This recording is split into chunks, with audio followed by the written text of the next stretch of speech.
Olá, boa tarde a todos e a todas. 16 horas e 10 minutos. Vamos iniciar a nossa segunda aula, um bloco de 4 aulas do nosso curso sobre games e o investimento em bolsa de valores.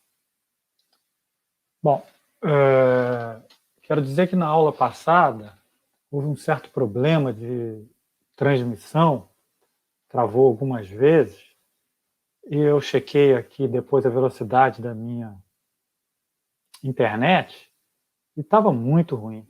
A operadora estava me oferecendo apenas 2, 3 megabytes de velocidade. Eu reclamei e subiu agora para algo em torno de 25, 30, 35. Então, espero que hoje nós não tenhamos nenhum problema de travamento da nossa transmissão. E, de qualquer forma, já conversei com o Wesley, e ele já conversou com toda a turma do CASA, e a gente vai fazer um concerto, vamos chamar assim, da aula passada. A aula passada está aí gravada e à disposição em vídeo, só que em algumas partes o som não ficou bom, em algumas partes ficou travado. Eu vou regravar essas partes e a turma do CASA vai editar, e, portanto, para nós deixarmos a primeira aula em vídeo à disposição de vocês, sem nenhuma trava, sem problemas de som, para ficar um vídeo bem limpo. Prometo fazer isso, só tenho que colocar a mesma blusa que eu usei na semana passada, se eu não me engano estava com a camisa azul, para fazermos esses concertos no vídeo. Tá certo? Então, com essa observação de que nós vamos reeditar o vídeo da primeira aula.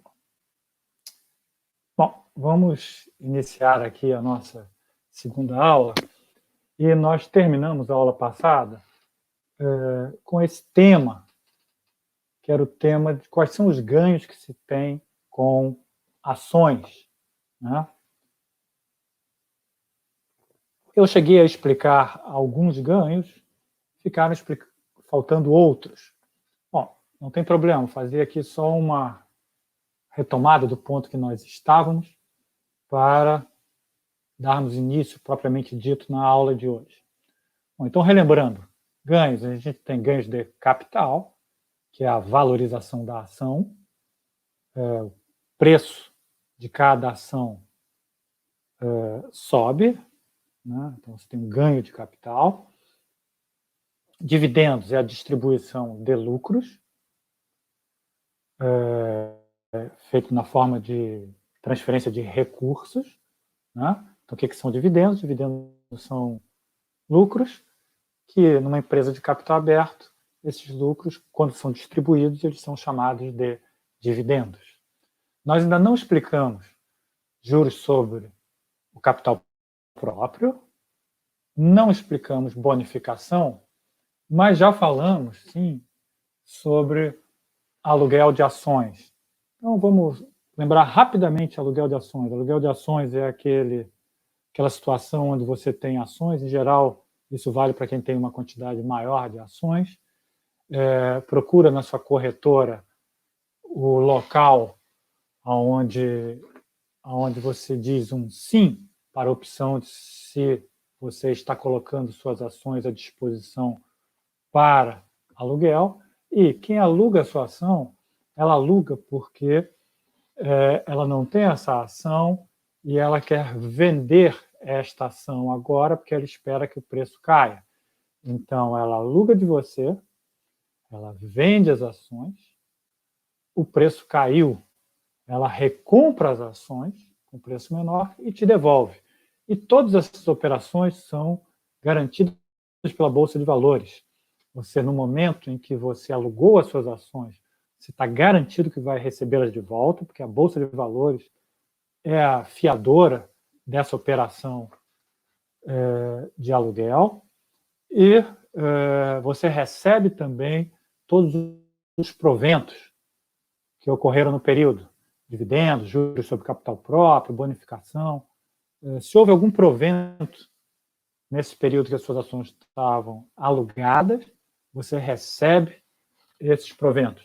E o seu inquilino, aquele que alugou suas ações, ele te devolve ao final do período de aluguel, ele te devolve suas ações e mais a taxa de aluguel. Tá? E esta é uma operação assim, completamente garantida, conforme eu disse, pela Bolsa de Valores. Então, nós vamos explicar agora sim, parte bem nova da aula de hoje, juros sobre capital próprio e bonificação. Então, agora a gente tem que avançar alguns slides. Mais outro. Não, anterior. Juros sobre capital próprio. Aqui a gente tem que prestar bem atenção que não é algo muito simples, tal como dividendos. Tá? Juros sobre capital próprio é um tipo de provento que a empresa faz, é uma forma de distribuir os lucros da empresa. Ela distribui de diversas formas, conforme a gente está vendo, né? Por dividendos, daqui a pouco a gente vai ver por bonificação, mas tem esta outra forma, chamada juros sobre capital próprio. Bom, o que é isso e por que ela distribui nessa forma, chamada juros sobre capital próprio? Tá? O que é juros sobre capital próprio? Por isso que eu digo que você tem que prestar atenção para ficar ligado, para entender que isso não é algo tão fácil. Que é o seguinte, normalmente você paga juros sobre capital de terceiros, ou seja, se você quer abrir uma empresa, como é que você abre essa empresa? Você toma capital emprestado, investe na empresa e a empresa paga juros sobre capital de terceiros. É uma despesa que a empresa tem, que diminui os seus lucros, obviamente. Tá? Se você tem despesa com juros, o seu lucro é menor. Tá? Só que foi inventado aí uma figura chamada juros sobre capital próprio. É como se a empresa não tomasse, a sua empresa, por exemplo, não tomasse recursos emprestados de terceiros, mas tomasse emprestado de você mesmo. A sua empresa emprestou de você. Então, a empresa tem que pagar juros para você. Tá? Então, quando você é acionista de uma empresa, é como se a empresa estivesse tomando recursos emprestados de você para manter os negócios. Né? Então, ela paga juros sobre o capital próprio, ou seja, o capital que é dela mesma, ela paga juros para os seus acionistas. Tá claro? Então, por que ela escolhe fazer isso? Então, ela recebeu lucros, a empresa teve lucros, apurou lucros, aí ela tem que distribuir. Ela distribui na forma de dividendos, conforme a gente já falou, mas ela também distribui nessa outra forma, juros sobre capital próprio. Tá? Então, você vai ver lá que na tua conta bancária vai estar um crédito de um valor que é juros sobre capital próprio da empresa que você tem ações. Bom, por que ela faz isso? Ela faz isso pelo seguinte. Eu não vou ler o slide, depois vocês podem ler com mais calma, mas vou explicar o slide. Por que ela faz isso? Juros sobre capital próprio. Porque quando ela distribui na forma de juros os seus ganhos, isso é uma despesa para a empresa. Então, isso reduz o seu lucro. Se reduz o seu lucro, ela paga menos imposto. Tá? Isso, em geral, não é algo tão positivo para o investidor, para o acionista da empresa, porque o acionista da empresa ele paga 15% de imposto sobre os juros que ele recebeu. Juros sobre capital próprio, paga 15% de imposto. Se tivesse recebido na forma de dividendos, não pagaria nada. Então, em geral, as empresas decidem distribuir seus ganhos na forma de juros sobre capital próprio, para, na verdade, passar o imposto que elas pagariam para cada investidor em separado, individualmente. Né? Então, existe essa figura juros sobre capital próprio. Então, você recebe dividendos, conforme eu falei, imposto zero, ou você recebe juros sobre capital próprio. Você tem que descontar, quer dizer, já vem descontado, porque desconta na fonte, 15% dos seus ganhos. E quem decide como vão ser as distribuições, né? Como os ganhos vão ser distribuídos? Quem decide lá é a Assembleia Geral, o Conselho de Administração da empresa, a diretoria da empresa. Então, eles consultam os departamentos de planejamento tributário, de planejamento financeiro, e veem o que é melhor. Né?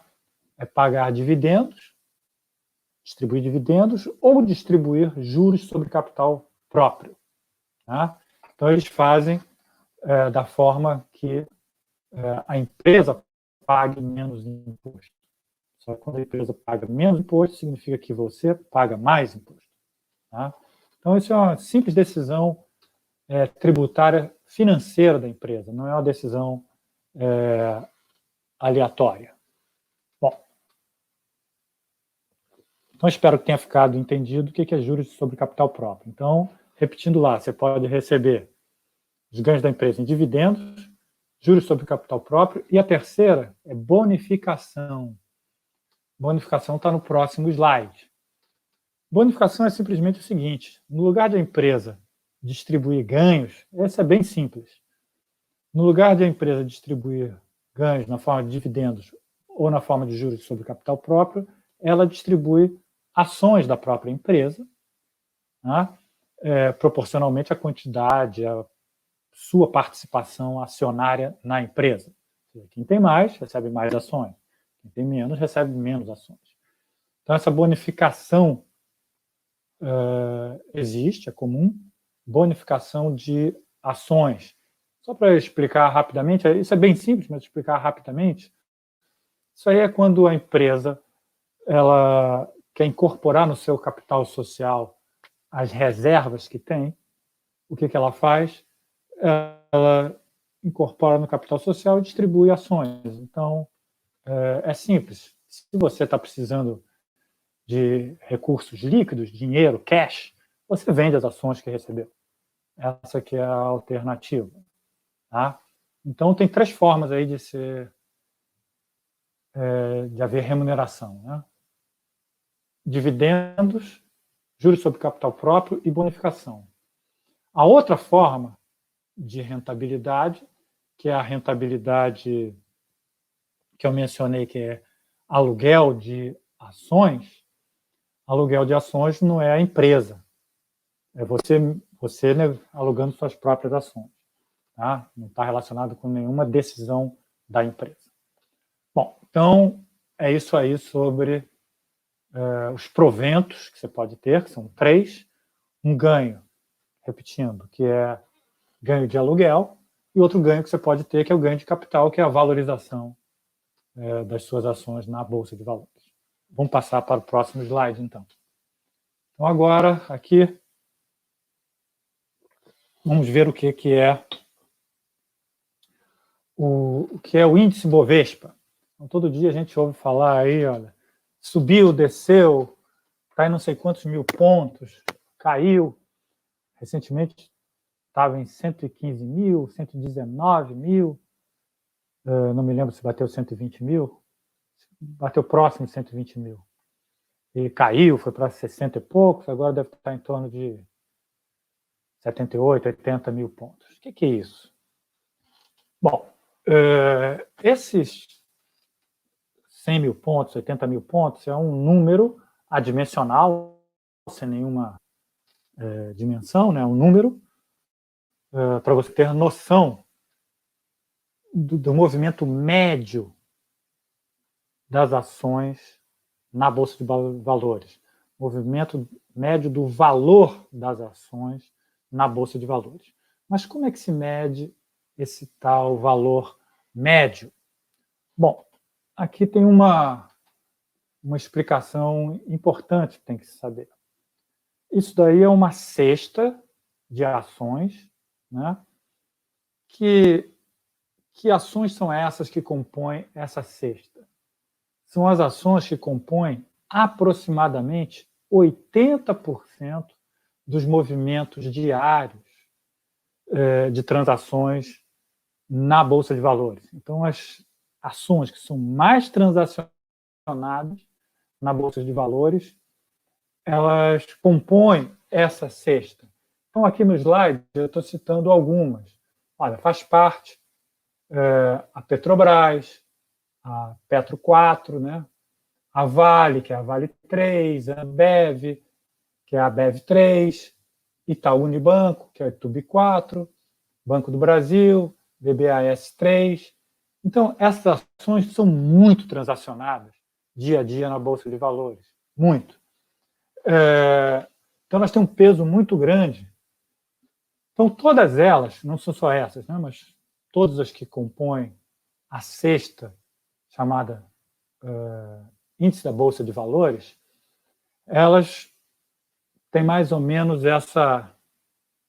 esse peso de 80% nas transações diárias da Bolsa de Valores.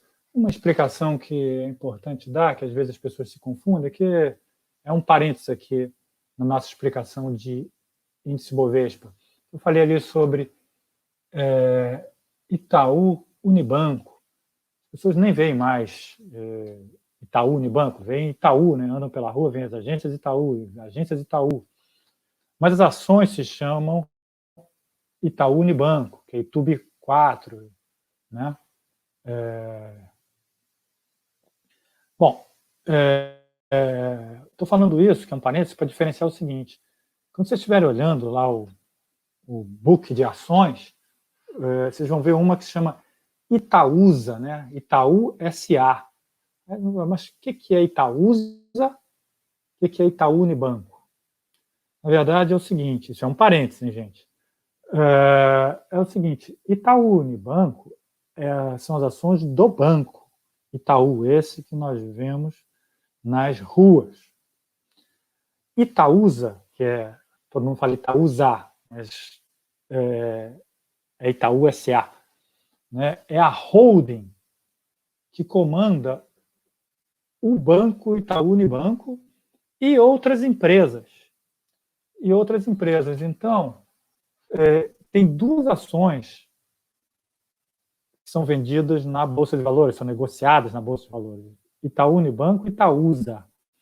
Itaúsa, além de controlar o banco Itaú Unibanco, controla outras empresas do setor produtivo. Tem algumas, vou citar só umas. A Alpargatas Calçados, saibam que faz parte do Itaú. O Itaú é dono da Alpargatas Calçados. Então,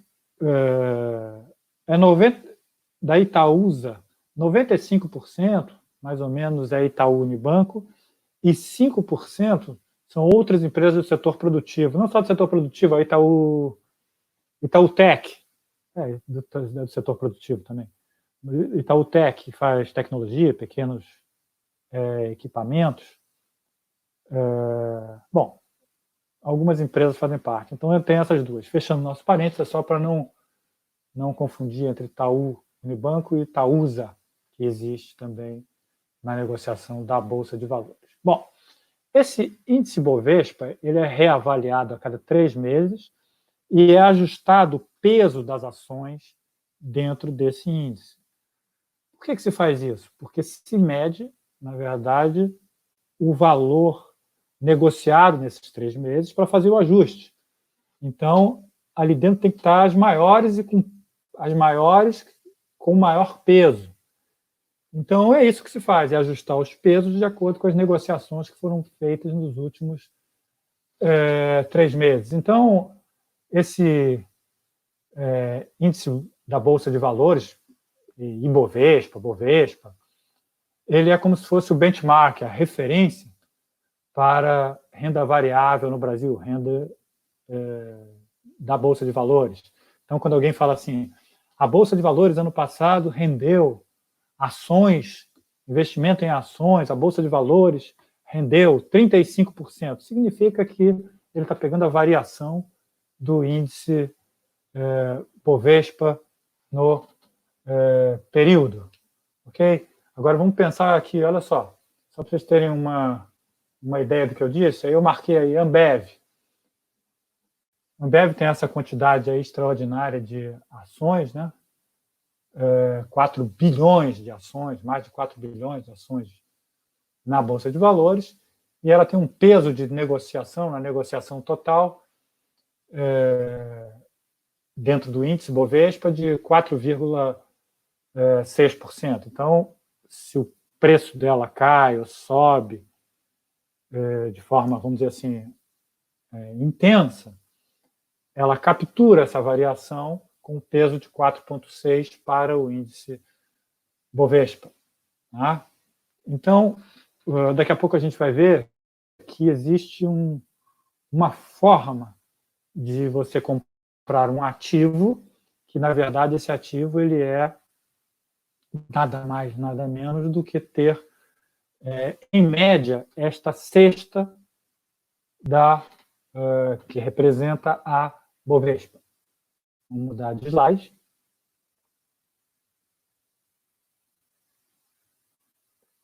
Travou aí, Wesley? Bom, então esse aqui, ó. Na aula passada, alguém perguntou sobre ETFs, né? ETF tem essa denominação em inglês, é uma sigla de Exchange Traded Fund. Exchange Traded Fund. Bom, isso aqui é o seguinte. Empresas, corretoras, montam uma cesta desse tipo que eu acabei de mencionar, equivalente, por exemplo, a Bovespa, montam uma cesta. E vendem esse ativo também é negociado na Bolsa de Valores, ele também tem um código, tal como aqueles das ações. Você pode comprar esse ativo. Esse ativo, ele na verdade é um ativo organizado por instituições financeiras que cobram taxa de administração para organizar esses ativos e negociam esses ativos. Então, o mais conhecido desses ativos é o BOVA11. Então, o BOVA11, quando você compra BOVA11, você está comprando o índice da Bolsa de Valores, está comprando aquele que eu acabei de mencionar no slide anterior. Tá? Compra o BOVA11. BOVA11, você vai lá, tem 4 letras e 2 números, né? e um número, o número 11. Né? BOVA11. Então, comprar BOVA11 é comprar o índice da Bolsa de Valores. Então, por exemplo, quando eu falei assim, a Bolsa de Valores rendeu ano passado 11%, né? Ou 15% ela rendeu ano passado. Na verdade, ela teria rendido esse percentual para quem tem exatamente o BOVA11. Tá? Quem teve BOVA11 durante esse período, na verdade, teve a rentabilidade, ou teve o ganho nesse percentual mencionado. Então, repito, resumindo aqui, a ideia é, aqui você compra de uma instituição financeira uma cesta. Uma cesta pode ser composta de diferentes ativos, nós vamos ver já no próximo slide. Tem o BOVA11, que equivale ao índice da Bolsa de Valores. Bom, então isso aqui é só para dar um exemplo de como foi a variação de 2014, mais ou menos, até o meados de 2019, do BOVA11. Tá? Então, o BOVA11 teve essa trajetória, eu não coloquei agora dos últimos tempos, esse slide já tinha feito aí em meados de 2019, e certamente ele tem uma queda bem grande, ele estava aí numa faixa de 100.100, que é equivale lá no índice Bovespa a 100 mil pontos. Ele estava ali numa faixa de 100, deve ter chegado até 119, hoje deve estar em 80. Tá? Então, na hora de comprar, você não compra um índice Bovespa. Não existe esse ativo para você achar lá no Booking. No Book. Você acha o BOVA11. BOVA11. Aí vai ter a cotação do BOVA11 para você comprar. E o valor dele deve estar em torno agora de 78, 80, alguma coisa. Vamos para o próximo, por favor. Bom, então aqui eu estou dando outros exemplos de Exchange Traded Fund. Outros ETFs. Tem um outro ETF que é chamado Small 11. O código é esse que eu estou falando. Small 11. O que são? São empresas que têm um capital pequeno. Tá? São empresas que são chamadas de empresas de crescimento. Então, são aquelas empresas que eu falei na aula passada, são as empresas que elas podem crescer muito, mas distribuem pouco dividendo. Por que elas fazem isso? Na verdade, elas estão distribuindo pouco dividendo, porque elas investem muito na empresa. Então, é esperado ter ganhos de capital com essa empresa, mas não é esperado ter muitos ganhos de proventos, dividendos, juros sobre capital próprio ou bonificação. Tá? Então, aqui as empresas montam lá, escolhem lá 5, 10, 20 empresas de menor capital e dizem, olha, nós temos nossa cesta aqui, essa nossa cesta chama Small 11, e você compra e ela varia ao longo do tempo. Tá? Aí tem um outro também que chama BBSD11, que são as empresas que são pagadoras de dividendos, são boas pagadoras de dividendos. Boas pagadoras de dividendos, em geral, aqui no Brasil, são empresas de energia elétrica e empresas do setor financeiro, bancos, grandes bancos. Os grandes bancos são bons pagadores de dividendos e as empresas de energia elétrica também. Os bancos, é meio óbvio, vocês já sabem por quê. Agora, empresas de energia elétrica é o seguinte, elas ganham uma qualquer disputa, licitação, para fazer distribuição de energia numa determinada área. Então, elas não têm que fazer nenhum investimento. O investimento é muito baixo que elas fazem. Na verdade, o que elas ganham, elas distribuem. O que elas ganham, elas distribuem. Elas não podem se expandir. Elas ganharam uma determinada concorrência, uma determinada disputa comercial para distribuir energia elétrica na cidade do Rio de Janeiro, vamos dizer. Ela não pode avançar para a outra cidade. Então, ela já tem o tamanho dela constituído.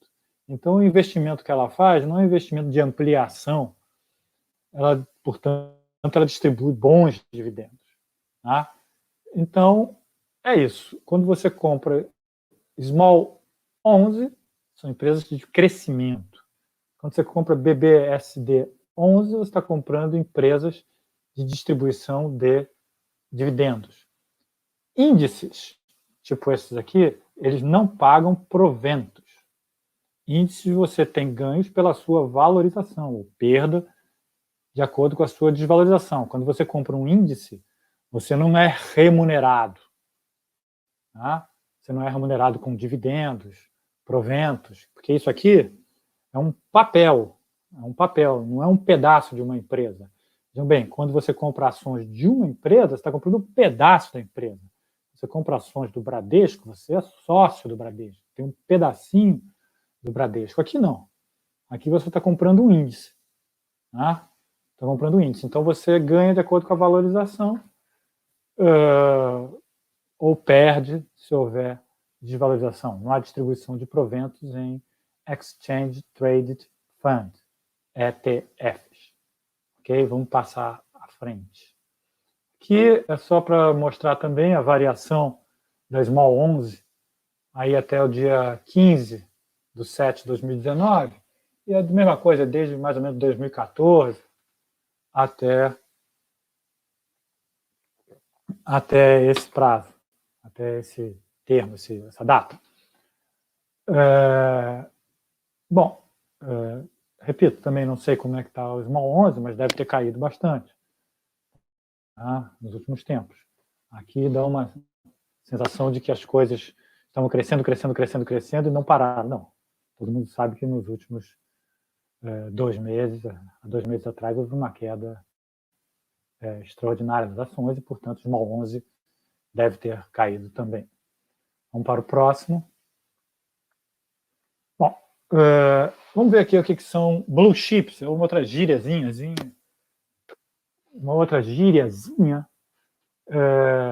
que vocês têm que saber, mas é bem conhecida essa, né? O que são blue chips? São ações consideradas assim, chamadas de primeira linha, mas porque tem uma alta liquidez. O que é ter uma alta liquidez? São ações que você coloca no mercado para vender e do outro lado tem gente imediatamente disposta a comprar. Não fiquem pensando que todas as ações são fáceis de serem vendidas. Tem ações que você coloca na bolsa para vender. Daqui a pouco a gente vai ver que existe uma coisa chamada book de oferta, que é o book daqueles que querem vender, e book de demanda, o book de compra, né? E vocês vão ver que de ações chamadas blue chips, tem sempre gente querendo vender e gente querendo comprar, gente querendo vender e gente querendo comprar. Agora, tem ações na Bolsa de Valores, você coloca lá no book de oferta, de venda, e não aparece ninguém do outro lado querendo comprar. Então, isso significa que essas ações que não tem ninguém do outro lado querendo comprar, ou tem pouca gente querendo comprar, às vezes quer vender 1000 ações, aparece lá um camarada e diz, olha, eu compro 100. E tá, e você vende as 100 ações. Essas outras ações têm uma baixa liquidez, né? Então, ações que têm alta liquidez, na verdade, são as ações que são negociadas, em geral, como sendo blue chips e que compõem, na verdade, o índice Bovespa, né? Que compõe o índice Bovespa, o índice da Bolsa de Valores. Eles não gostam mais de chamar de índice Bovespa porque fica ligado assim a São Paulo, e aí a Bolsa de Valores é nacional do Brasil, índice da Bolsa de Valores. Então, blue chips são ações de alta liquidez, né? E como é que você, ao longo do tempo, como é que você se constrói uma blue chip? Na verdade, isso tem a ver com a história e o tamanho de uma empresa. Se uma empresa tem décadas, no caso brasileiro, no caso americano tem mais de 100 anos as empresas, 200 anos as empresas. No caso do Brasil, são décadas que uma empresa tem, e é uma empresa grande, ou seja, é uma empresa consistente. E essas empresas, então, elas se tornam blue chips e elas compõem o índice da Bolsa de Valores. Então, o que são blue chips? Vamos para o próximo slide. Blue chips são essas aqui, ó. Por exemplo, Petrobras, Vale, Itaú Unibanco, Bradesco, Banco do Brasil, Ambev. Então, essas são as ações. Então, no círculo vermelho primeiro, nós estamos vendo as empresas.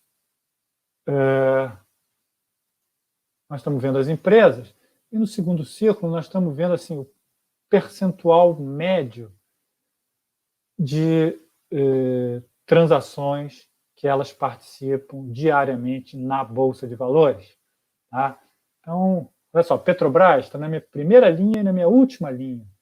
Então, porque uma é Petro 4, né, que é preferencial, outra é Petro 3, que está na última linha, que são as ordinárias, né?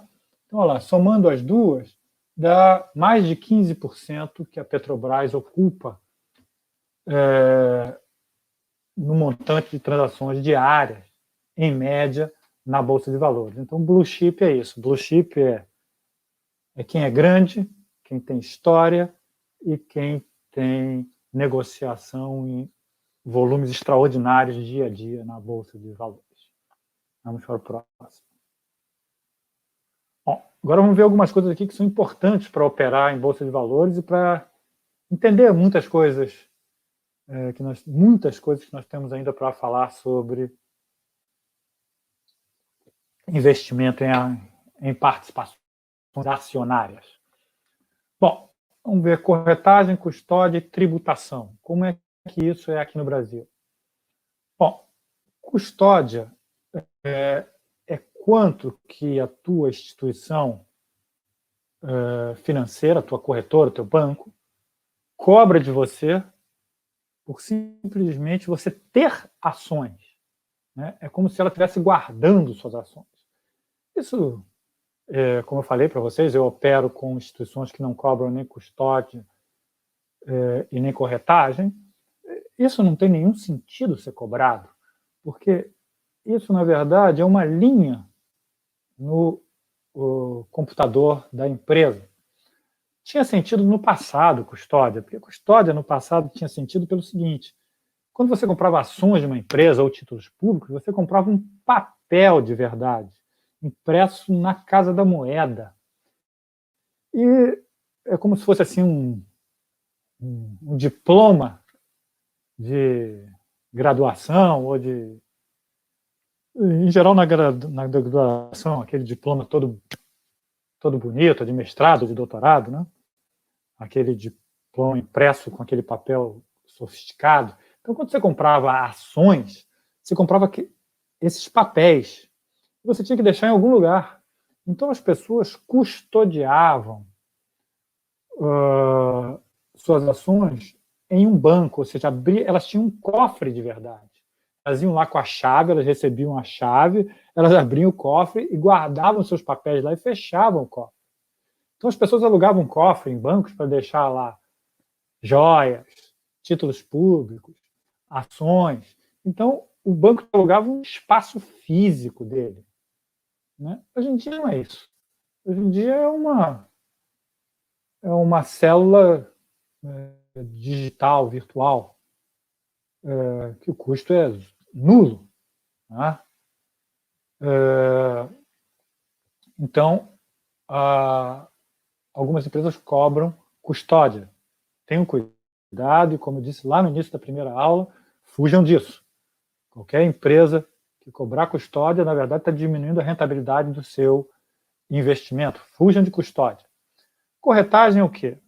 Corretagem é quando você vai usar lá o site da empresa para você operar na Bolsa de Valores, o Home Broker. Home Broker é o nome do site que te abre o book de ações, né, de compra e de venda. Aí você faz uma operação, ela te cobra pelo valor da operação, de compra, de venda. Né? Então ela está cobrando pela transação. Também fujam disso. Repito, eu opero sem pagar nenhuma corretagem. Custódia tira rentabilidade. Desculpa. Corretagem tira rentabilidade do seu investimento, diminui os seus ganhos. Né? Então, é possível também fugir de corretagem. E aqui eu não mencionei, tem até corretoras que cobram uma tarifa, que é pequena, mas é cobrada, para você usar o home broker da empresa. Né? Isso também é muito chato, né, de você pagar para usar um site.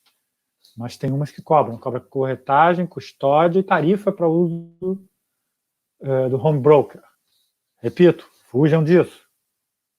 É possível encontrar aí no mercado alguém que te dê todas as garantias, daqui a pouco eu vou falar sobre garantias, toda a segurança, sem cobrar custódia, sem cobrar corretagem, sem cobrar tarifa. Aliás, eu quando saí de um grande banco que eu tinha algum tempo atrás, lá eu fazia minhas operações, minha conta bancária, meus investimentos. Então, eu resolvi sair porque começaram a aparecer instituições que nada cobravam. E aí eu informei isso para o gerente, sentei, porque ele me sugeriu que eu assinasse uma série de papéis para eu sair, etc. Eu assinei sem problema nenhum, né? Aquela letrinha small print, você assina e quer ficar livre daquilo. Mas a resposta que o gerente me deu foi a seguinte: olha, tenha cuidado, porque você está saindo de um banco que tem 200 anos. Está indo para esses bancos aí, pequenos, digitais, que podem levar todo o seu dinheiro, todas as suas aplicações, toda a sua poupança. Aí eu falei para ele assim, tá bom, obrigado, mas eu vou preferir sair. Mas depois eu vou explicar para vocês que a segurança do investimento de vocês não tem nada a ver com a corretora que vocês operam. Não tem nada a ver. Daqui a pouquinho nós já vamos chegar nisso. Tanto faz você operar por uma grande instituição financeira ou por uma pequena instituição financeira, a segurança é exatamente a mesma. Exatamente a mesma. O que vocês têm que avaliar é se a instituição é funcional, se o home broker dela funciona de fato, no sentido de você quer fazer uma operação, o site não fica travando, se a tarifa é nula, se não existe tarifa, se não existe custódia, se não existe corretagem. Você tem que seguir esse caminho. E o caminho saber se funciona. Você tem que estar no home broker que funciona. Que você quer vender, o site não está travado. Você quer comprar, o site não está travado. E as informações são claras para o seu entendimento. Você olhar a tela e saber o que está acontecendo de fato no mercado. Vamos falar sobre tributação. Tributação é feita da seguinte forma. Está aí descrita. Você paga 15% sobre o lucro obtido na venda de ações. Então, você teve ganho de capital, você comprou e vendeu. A diferença entre a compra e a venda, você paga 15% de imposto de renda. Bom, agora tem uma ressalva. Se suas vendas durante um mês forem menores que R$20 mil, você, embora tenha tido ganhos, você não paga esse imposto. Então, esse imposto de 15% é que faz transações mensais acima de R$20 mil. Então, até R$15 mil, os ganhos de capital são isentos. Na verdade, não é o ganho de R$20 mil, é o valor da transação total. Se a tua venda de ações foi até R$20 mil no mês, você não paga nada sobre ganho de capital. Se ultrapassou, se foi 21 mil, já paga. 15% sobre o ganho de capital. Bom, e tem também uma outra alíquota, que é a alíquota de 20%, que é nas operações de day trade. Ou seja, quem compra e vende ações no mesmo dia. Comprou de manhã, vendeu de tarde, teve ganho de capital, a tributação é de 20%. Então, não sei se vocês lembram do que eu mencionei na aula passada, de que a atividade de day trader, aquele camarada que fica comprando e vendendo no mesmo dia, para sair ali no final do dia com 2%, se muito, 3% de ganho, ele paga 20% de imposto de renda sobre os ganhos de capital. Então, como é que você paga imposto de renda? Você tem que emitir uma coisa DARF, que está aí na linha verde, que é documento de arrecadação da Receita Federal, DARF. Você calcula qual foi o teu ganho, emite um DARF eletronicamente, entra na Receita Federal, preenche o formulário e tem até o último dia do mês seguinte para pagar o teu DARF para recolher os impostos sobre ganhos de capital. Agora, se você fez transação, repetindo, se você fez transações que o limite foi até de R$20 mil, você está isento de imposto de renda. Vamos para o próximo. Próximo slide. Bom, então, aqui vou explicar o que é home broker, que eu já até falei, mas vou explicar para vocês o que é SEI. SEI é muito importante saber, é extremamente importante saber. Home broker é a plataforma oferecida pelas corretoras, né, para você fazer suas transações de compra e de venda. Daqui a pouco eu vou colocar aqui umas telas de home broker para nós vermos como é que as operações são de fato feitas, né? Bom, então tem que ter lá um home broker. Eu falei sobre home broker, sobre tarifa de home broker, nada disso, nada de pagar tarifa. Tem que ver se a home broker é fácil de ser operada. Em geral, são muito fáceis. Bom, agora sim, eu falei no slide anterior que a segurança dos seus investimentos ela é igual se você operar num banco pequeno ou num banco grande, uma corretora pequena ou numa corretora grande. Você escolhe a operadora sua por outros critérios que eu já mencionei quais são, e não por aquela história do meu antigo gerente, dizer, olha, mas você está num banco de 200 anos, você vai para um banco que tem 5, 6 anos, esse banco pode quebrar e levar toda a sua poupança da vida. Não é verdade. Bom, vocês têm que saber o que é SEI. SEI é uma coisa chamada Cadastro Eletrônico do Investidor. Todo mundo que tem títulos públicos, que tem ações, tem que entrar no Cadastro Eletrônico do Investidor. Botem lá no Google, SEI, Cadastro Eletrônico do Investidor, vocês vão entrar. Isso é uma aba do site da Bolsa de Valores. É uma parte que é oficial da Bolsa de Valores, onde ela cadastra todos os investidores e seus investimentos. Então, os seus investimentos, na verdade, eles estão custodiados na Bolsa de Valores. Eles não estão custodiados nas corretoras ou nos bancos. É um engano das pessoas pensarem que... O Wesley mandou aqui algumas perguntas, daqui a pouco eu respondo, ok? Daqui a pouco eu respondo. Deixa eu só continuar aqui explicando o que é SEI. Então, você tem que entrar lá, se cadastrar, Cadastro Eletrônico do Investidor, e suas ações, seus títulos públicos e outros ativos, eles ficam custodiados na Bolsa de Valores. Então, se na verdade acontecer o seguinte, você opera com um banco pequeno, ele quebrar, quebrou. Não tem nada a ver com seus investimentos. Seus investimentos estão registrados e custodiados na Bolsa de Valores. Aliás, esse é mais um motivo para bancos e corretoras, ou corretoras dos bancos, não cobrarem custódia. Não cobrarem custódia. Porque, na verdade, quem custodia suas ações, quem garante as suas ações é a Bolsa de Valores. Vamos para o próximo slide. Então, aqui eu estou explicando só como que você faz o cadastro no SEI. Tá? Cadastro no SEI.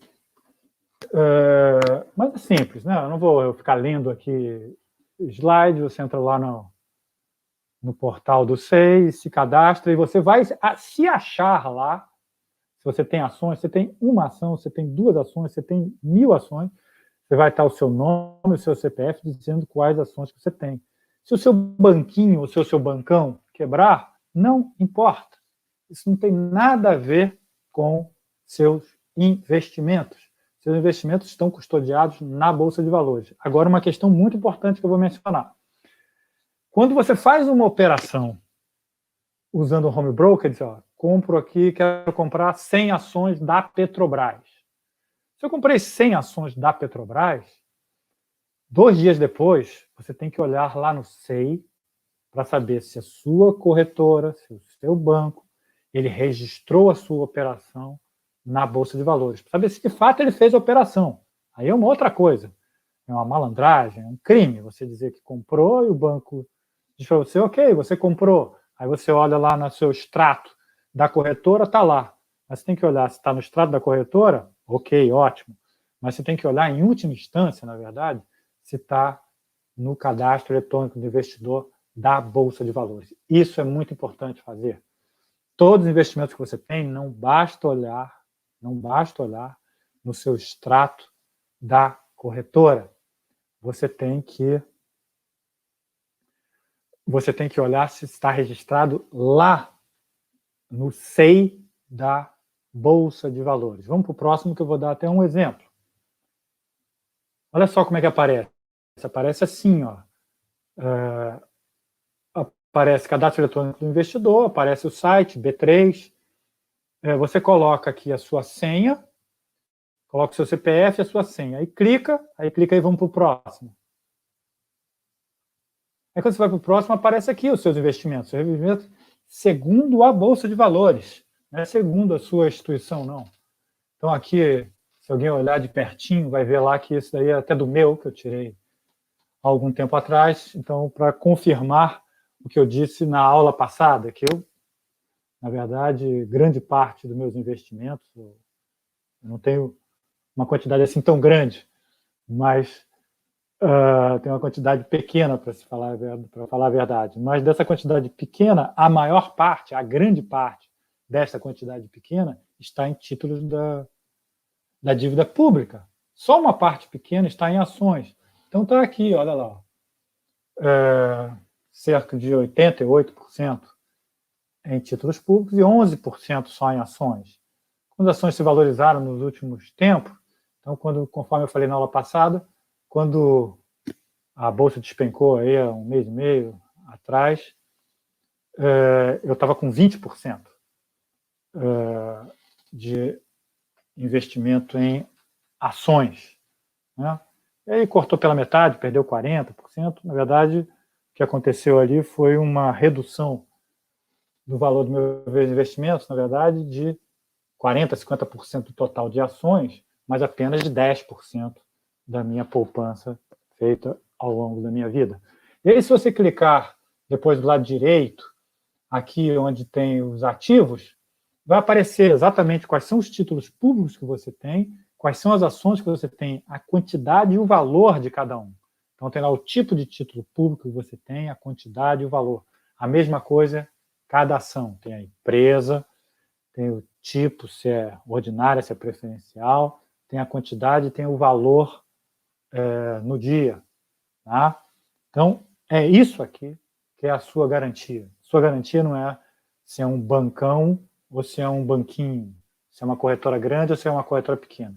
É se os ativos que você tem estão, de fato, lá, custodiados na Bolsa de Valores. Eu vou avançar um pouco mais nos slides. Daqui a pouco eu olho quais são as perguntas e respondo. Só para não quebrar aqui o ritmo, mas prometo que tentarei responder. Também não sei se vou saber as respostas. Se não souber, eu pesquiso e respondo na próxima aula. Mas vou seguir um pouco, daqui a pouco eu checo as perguntas e respondo. Só para não quebrar o ritmo, que o ritmo tá bom. Então, vamos agora ver isso aqui. Vamos ver como que aparece num site, num home broker, como é que aparecem as ordens de compra e ordens de venda com o mercado aberto. Então, vamos para o próximo slide. Olha só, aparece dessa forma aí, gente. Então, a primeiro bloco lá, Itube 4, segundo, Bradesco 4, o terceiro é Bidia, Banco Inter 4. Então, o que está marcado em vermelho aí? Está marcado em vermelho aí são as propostas de compra e as propostas de venda. Tá? Então, vou falar aqui só de um, né? Do Itube 4. Itube é Itaú Unibanco 4, né? 4 é preferencial. Então tá lá, vamos ver na primeira linha. Aí tem um negócio ali chamado core, é a corretora. Então, o que está falando ali? Corretora 39. O que é a corretora 39? Você tem uma tabela para você saber quem é a corretora que está ali fazendo aquela proposta. Então, tem a corretora do lado das operações de comprar e uma corretora do lado de vendas. Então, o livro de ofertas e tem o livro de compras. Então, o cinza, lado esquerdo, são aqueles que demandam, do lado direito são aqueles que ofertam. Ok? Bom, então vamos ver, olha só. Percebam ali qual é a diferença.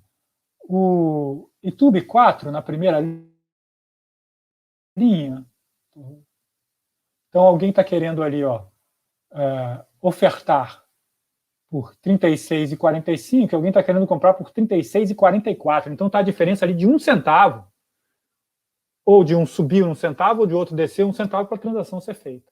Tá? E aí você vê todas essas propostas de cima para baixo. Você vê quais são as corretoras que estão operando, vê quais são as quantidades de ações que estão sendo ofertadas e que são demandadas, e ver o valor também. Então, isso aí vai se movimentando, isso vai correndo, né? Você tira uma foto, aqui nós temos uma foto, mas isso fica andando para cima um pouquinho, para baixo um pouquinho, para cima um pouquinho, para baixo um pouquinho, e assim vai. Né? Então, é assim que aparece na sua tela, é o book de compra e de venda. Tá? O book de compra e de venda. Então, isso é muito importante olhar, né? Na hora de fazer uma oferta. Quer vender suas ações? Quero. Vou olhar lá o mercado, quanto ele está se propondo a comprar. E aí você coloca um precinho melhor, um pouquinho pior, você vê ali o que você quer, o que você quer fazer de oferta. Agora, dizendo o seguinte, ainda que você ofereça muito baixo suas ações, ela vai ser vendida pelo preço da transação no momento. Né? Então, aqui, vamos dizer aqui que alguém está querendo ofertar, aqui estou continuando no YouTube 4, por R$ 36,45, o outro está querendo comprar por R$ 36,44. Aí você vai lá e oferece por R$ 30. Não, você vai vender por R$ 36,44, porque tem alguém disposto a pagar R$ 36,44. Agora, se você oferecer por R$ 40, você vai ter que ficar esperando. Tá? Então, percebam que do 36,45 para baixo, todos estão aumentando as suas propostas, são propostas maiores. Né? Então, qual é a proposta que está primeira da fila? É a que tem o preço mais baixo para vender. Qual é a primeira da fila para comprar? É a que tem a proposta mais alta para comprar, para casar. Casou, a transação é realizada, e aí a fila vai andando. Né? Essa fila aí vai subindo, né? Aí de baixo para cima ela vai subindo. Então, é assim que vocês têm que olhar lá. E aí, como é que você entra nisso aqui? Isso aqui eu estou dizendo o seguinte, você está vendo as transações ocorrerem, né? Tá vendo? Agora eu quero entrar nisso aí, eu quero participar dessa fila aí. Como é que eu entro nessa fila? Aí vamos passar para o próximo.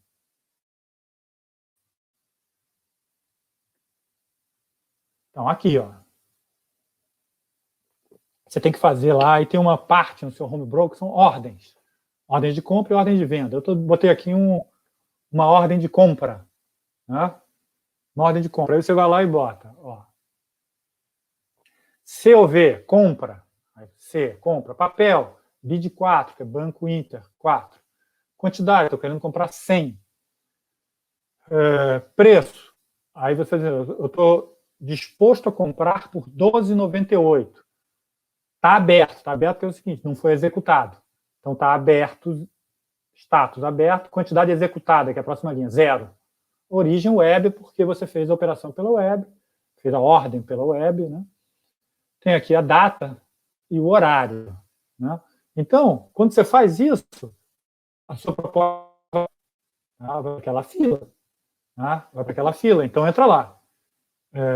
Entra naquela fila lá, BID 4, quantidade sem ações, preço de oferta para compra, preço de demanda, 12,98. Se aparecer alguém lá com 12,98, casou, aí muda aqui. Tá? Aí, no lugar de aberto, de status, aberto aparece executado, no lugar de quantidade executada 0 vai para 100. Né? Então, você tem que entrar no home broker, no lugar chamado ordens. Aí escolhe o papel da forma que a gente já disse, escolhe você comprar ou vender e escolhe a quantidade. Bom, aí você vai me dizer o seguinte, mas se eu quero comprar 50 ações, se eu quero comprar 20 ações, aí você tem que mudar o código. Preste atenção nisso, que isso é decisivo. Senão você não vai conseguir comprar. Tá? Se você quer comprar 100 ações do Banco Inter, BID 4, você coloca lá, BID 4, 100 ações, ok, da forma que está aqui. Agora, se você quiser comprar 50 ações e você colocar dessa forma, ele não vai entender, ele não vai executar nada, ele não vai fazer nenhuma ordem. Sabe por quê? Toda vez que você quiser comprar menos que 100 ações, você tem que botar assim, ó, BID 4 com F de fracionário. Tá? O lote foi fracionado. Então, você coloca esse BID 4F de faca. Né? Isso serve para qualquer ação, né? Qualquer participação acionária. Aí você pode colocar valores menores que 100. Posso botar uma ação, 2 ações, 3 ações, desde que eu bote. BID 4F, o código muda, o código basta ter uma letra F, F de faca ao final. Aí a ordem vai para a fila. Tá? Não esqueçam disso. Se sempre quiserem comprar menos que 100 ações, o código é o código da ação com F de faca ao final, e aí você coloca o valor que quiser em quantidade, de 1 até 99. A mesma coisa na hora que você quiser vender. Se você quiser vender 159 ações, você tem que vender um lote de 100 e mais 59 no lote fracionado. Você não pode vender 159 ações. Você vende 100, 200, 300, 400. Se você quiser vender 150, você tem que vender 100, um lote de 100, mais um lote fracionado com F de faca depois do código da ação para realizar a operação. Vamos ao próximo slide, por favor. Outra questão importante. A liquidação é em D2. O que é liquidação em D2? Liquidação em D2 é o seguinte. Se você comprou a ação ou se você vendeu a ação, a operação só vai ser liquidada. Hoje é o dia D0, amanhã é o dia D mais 1, depois da manhã é o dia D mais 2. Tá? Então, o que é isso? Se você vendeu ações, você vendeu ações hoje, o dinheiro só vai estar na sua conta D mais 2. Tá? Só depois de amanhã. E se você comprou ações, você tem que ter o dinheiro depositado na sua conta em D2 para pagar aquelas ações. Você não precisa ter agora. Você não precisa ter hoje. Você pode comprar ações agora sem ter nada na conta, sem ter 0 na conta. Pode ter 0 amanhã também. E você tem que ter em D2. Então, quando você tem recursos aplicados, por exemplo, outro investimento qualquer, você vê uma boa oportunidade para comprar ações hoje, você vai lá e compra. Você não precisa ter o teu dinheiro na conta para comprar. Você precisa ter o dinheiro na conta D2. Quando abrir o mercado, D2, você tem que ter o dinheiro na conta. Tá ok? Tá ótimo, tá certo. Esse D2 é importante. Bom, isso aqui foi o que eu falei. Foi o que eu já falei antes, que o lote fracionário, você pode comprar 1, 2 ou 3 ações, eu já acabei até falando sobre isso. O lote padrão é lote de 100 ações. Você pode comprar um lote fracionário colocando um F de faca ao final. Tá?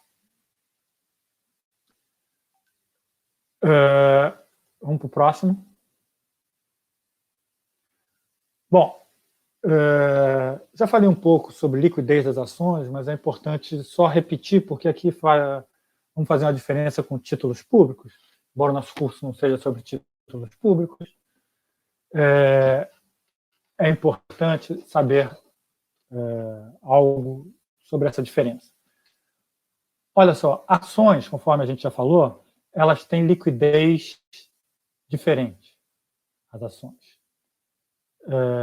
Tem ações que você coloca na Bolsa de Valores e vende imediatamente, ações das blue chips, são consideradas blue chips, você vende imediatamente, você coloca agora lá e consegue vender, você tem para comprar também.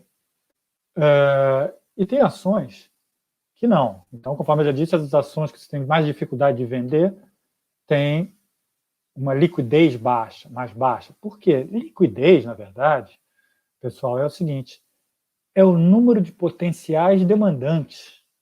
Isso que é liquidez. Tá? Você tem que ter um mercado organizado para ter liquidez de um ativo, mas a Bolsa de Valores é um mercado muito organizado, com horário de funcionamento, com regras claras, com punição para quem quebra as regras, etc. Então, um mercado bem organizado. Mas para um ativo ter liquidez ou não ter liquidez, isso depende do número de potenciais demandantes. É diferente, por exemplo, quando você quer vender um ativo, sei lá, você quer vender uma estante de livros, você não tem um mercado organizado. É óbvio que esse ativo já é um ativo de baixa liquidez, uma estante de livros. Né? Mas não é o caso aqui. O caso, a Bolsa de Valores é um mercado organizado. Então, sua liquidez só depende do número de potenciais demandantes. Tá? Questão importante, títulos públicos, quando você tem títulos públicos, repito, não é aqui o tópico do nosso curso, mas títulos públicos têm liquidez máxima, porque títulos públicos, o governo compra títulos a qualquer momento que você queira vender. Então, você não tem que ter do outro lado alguém disposto a comprar os seus títulos. Você vende, o governo compra. Então, títulos públicos têm liquidez plena. Qualquer tipo de título público, não importa. Se o título é um título do Estado brasileiro, o governo compra imediatamente, o Tesouro compra imediatamente. Então, a liquidez de títulos é plena. Liquidez de ações não, depende do número de potenciais demandantes. Vamos para o próximo. Bom, vamos saber aqui o que é desdobramento de ações. Eu não esqueci das perguntas não, gente. Eu vou responder em algum momento aqui, quando quebrar, vamos dizer assim, o assunto, mudar um pouco, aí eu paro e vou checar as perguntas e tentar respondê-las. Bom, desdobramento de ações é importante saber o que é. Que é algo que tem a ver com liquidez. Que é o seguinte, uma empresa faz uma operação chamada desdobramento de ações. O que é isso? Uma ação de uma empresa valia, por exemplo, R$60. Ela diz, agora você não vai ter uma ação de R$60. Agora você vai ter 6 ações de R$10. Você fala, mas o que muda isso? Não muda nada. Aparentemente não muda nada, mas muda sim. Né? Se você tem, então, você tinha uma ação de R$60, agora você tem 6 ações de R$10. Isso aumenta a liquidez da ação. Pelo seguinte, uma ação mais barata, ela pode atrair mais demandantes. Tá? Então, uma coisa é você comprar um lote que vale R$6.000, no nosso exemplo aqui. 100 ações de R$60. Outra coisa é você comprar um lote que ele vale R$1.000, 100 ações de R$10. Então, você faz isso para ampliar o número de transações das ações. Né? Você reduz o valor da ação e aumenta a quantidade de ações. Para você melhora também, porque fica mais fácil de vender para pequenos investidores. Tá? Então, existe essa ideia, a ideia de fazer desdobramento. Então, por exemplo, aqui é um comunicado do Banco Inter, que eu copiei e colei. Aqui, só dizer, cada ação será desdobrada em 6 ações da mesma espécie daquelas atualmente existentes. Então, eles pegaram lá, dividiram o valor por 6, né, e aumentaram em 6 o número de ações existentes. Então é preciso saber e não se assustar quando receber um comunicado dizendo: olha, suas ações haverá um desdobramento de ações. E também não fique pensando que você ficou rico porque você tinha 100 ações e daqui a pouco tem 600 ações. Não, você não ganhou 600 ações no valor anterior. Você ganhou mais 500 ações, nosso exemplo aqui, mas com valor 1/6 do valor anterior. Então tem que saber o que é desdobramento de ações. Vamos para o próximo. O próximo slide, por favor, Wesley. Na minha tela aqui não está mudando. Não sei se na de vocês aí mudou.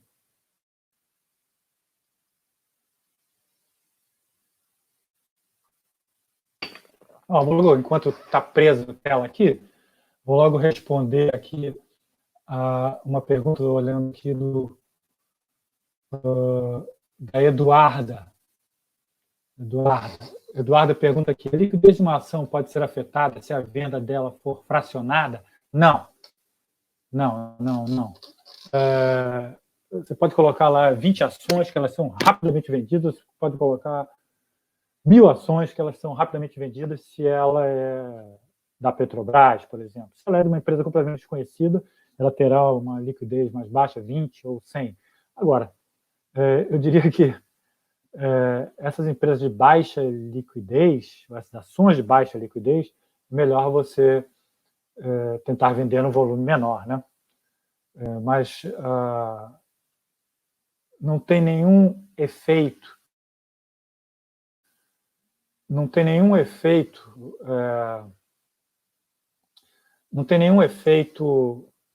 sobre a liquidez. Uma ação não se torna melhor ou pior, mal vista ou bem vista no mercado se ela é vendida de forma fracionada ou em lote. É a mesma coisa para o mercado. O que importa para o mercado é a empresa, que é, na verdade,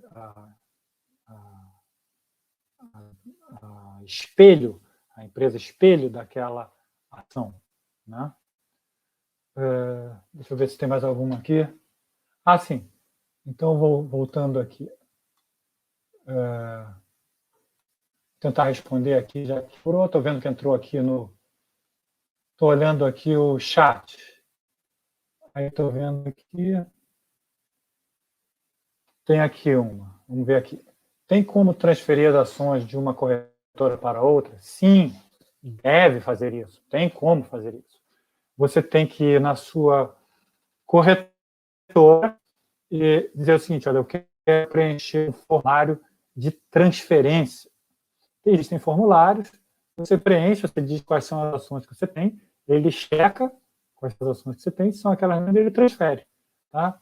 Isso se faz online, tem como transferir e deve ser transferido. Então, eu falei para vocês, inclusive, que eu operava com um banco grande algum tempo atrás e transferi todos os meus ativos para um banco menor, que eu opero hoje, e teve algum problema, para falar a verdade. Chegou lá no banco, o jeito disse que eu tinha que pegar uma declaração que existem nos cartórios, que transferia ativo de uma instituição para outra. E não é nada disso. Isso é só ele querendo te enrolar para você não transferir seus ativos de um lugar para o outro. Na verdade, no final das contas, você pressiona e percebe que no site tem, ou se não, se for banco grande, você vai lá na agência, agora não, mantenha-se em casa. Nesse momento, você vai lá na agência, ou briga aí pelo telefone, diz: eu quero transferir, e transfere, isso não tem nenhum custo, é possível transferir. Sim. Professor, o que seriam as taxas de emolumento e CBLC? São umas taxinhas que são cobradas lá pela B3. São taxas muito pequenas. Não são taxas assim que eu diria que afetam o seu rendimento, como são as tarifas de corretoras e bancos. Tá? Então, são tarifas cobradas pela B3, são tarifas de valor pequeno. todas as operações aparecem essa taxinha de emolumento para você pagar. Eu, como não faço operações muito grandes, né, as minhas são, em geral, centavos. Quando aparece uma operação maior, não chega nem a, sei lá, não me lembro de ter pago essas taxinhas nenhuma vez mais de R$2, R$3. Não me lembro, mas minhas operações não são extraordinárias.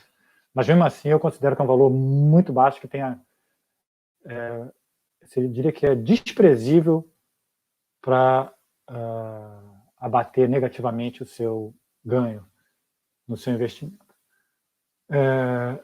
Então, isso quem perguntou foi a Gabriela. Muito obrigado pela pergunta, Gabriela. Quem tinha feito a pergunta sobre transferir de uma corretora para outra era o Pedro Brandão. Muito obrigado pela pergunta. A Aline, professor, como funciona a declaração de R de ações? É anual? É anual. É anual. Aline, é o seguinte, você tem que declarar as ações e o seu valor, como você declara um apartamento, um automóvel, ou qualquer outro bem. Ela aparece lá em bens e direitos. Bens e direitos. Aí você vai lá e declara as ações que você tem lá uma que são, já não me lembro mais, eu fiz até esses dias a minha declaração, mas eu acho que tem uma que são ações e investimentos. Então você tem que declarar quantas ações você tinha no ano anterior e qual o valor dessas ações. Você tem que declarar o tipo da ação, a quantidade da ação, você tem que declarar o valor, e depois você tem que declarar o que você tem hoje, né? Porque é uma declaração de ajuste anual, ou seja, de variação anual de bens e direitos. Então, você declara lá na aba bens e direitos, você declara o montante de ações que você tem. Exatamente igual você declara um automóvel. Você tinha um automóvel e continua tendo, ou você tinha e não tem mais. Então, você tem que fazer toda essa declaração em bens e direitos. Agora, sobre os ganhos de capital, que eu até mencionei que você tem que pagar DARF, você não tem que fazer nada sobre isso. Você tem que ser só o DARF para comprovar para a Receita Federal que você, se for questionado, que você recolheu e obteve ganho de capital, mas que recolheu o imposto devido. Aqui tem uma última pergunta, parece que é da Ana Carolina Alves. Ela está explicando para o Pedro, está dizendo, Pedro, as corretoras têm uma área de transferência de custódia. Cada empresa opera de uma forma, mas é simples. É verdade, é simples, eu concordo com a Ana Carolina, mas tenha cuidado com isso, que eles sempre tentam dizer para vocês que é muito complicado fazer essa transferência, mas não é não, é fácil. Tá? O que você tem que fazer, inclusive, é checar lá no SEI, que eu mencionei anteriormente, porque o SEI, além disso, ele diz qual é a corretora que seus investimentos estão sendo operados, ou seja, estão custodiados entre aspas, porque, na verdade, custodiados de fato, eles estão custodiados na Bolsa de Valores. Então, o que de fato você tem que olhar lá, inclusive para saber se a transferência foi feita, é olhar no SEI se seus investimentos estão zerados na corretora anterior e eles estão os mesmos investimentos agora na nova corretora. Então, uma forma de checar é, inclusive, fazendo isso. Né? É no SEI, para saber se a transferência de fato foi feita. Além de olhar na própria área de custódia da corretora. Então, ok? Acho que respondi todas as perguntas. Então, vamos continuar aqui mais uns 15, 20 minutos nos nossos slides. Deixa eu ver se tem mais alguma pergunta. Tem a Aline agradecendo. Obrigado, Aline. Bom, tem uma diferença agora, isso aqui tem muito a ver com o que nós vamos discutir de forma, assim, espero bastante prazerosa para vocês, das atividades do Keynes, em Bolsa de Valores. Então, é uma questão decisiva e fundamental saber qual é a diferença do investidor e do especulador. Tá? O investidor, vou repetir o que eu já disse na aula passada, mas isso vale a pena repetir. Tá? Porque o Keynes, que nós vamos tratar aqui, não é o Keynes especulador, é o Keynes investidor. Se bem que Keynes foi um grande especulador, na Bolsa de Valores, inclusive.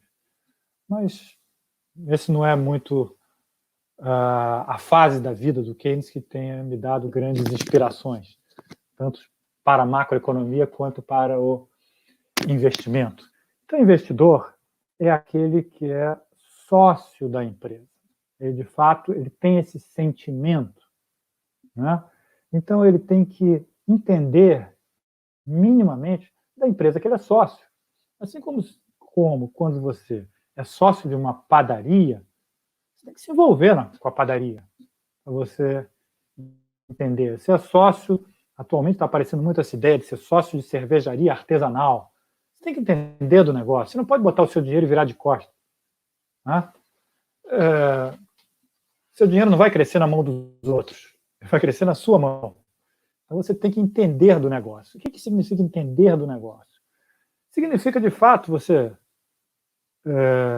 saber se aquela empresa faz bem o que ela se propõe a fazer, qual é o grau de satisfação dos seus clientes ou consumidores, saber se aquela empresa, na verdade, ela está sendo lucrativa, saber, por exemplo, qual é o currículo, qual é a experiência do seu corpo de dirigentes, não só na parte financeira, mas também na parte operacional, saber se ela tem um bom departamento de pesquisa e desenvolvimento para realizar inovações. Enfim, você tem que entender do negócio que você virou sócio.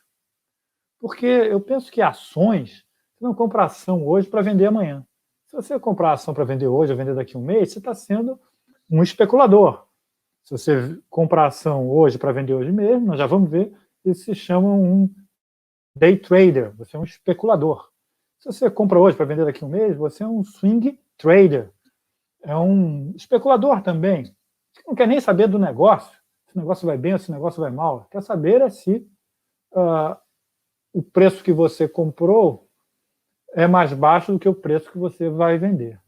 Então, ser investidor é ser sócio, de fato, do negócio. E eu diria mais, foi o que eu já disse na aula passada.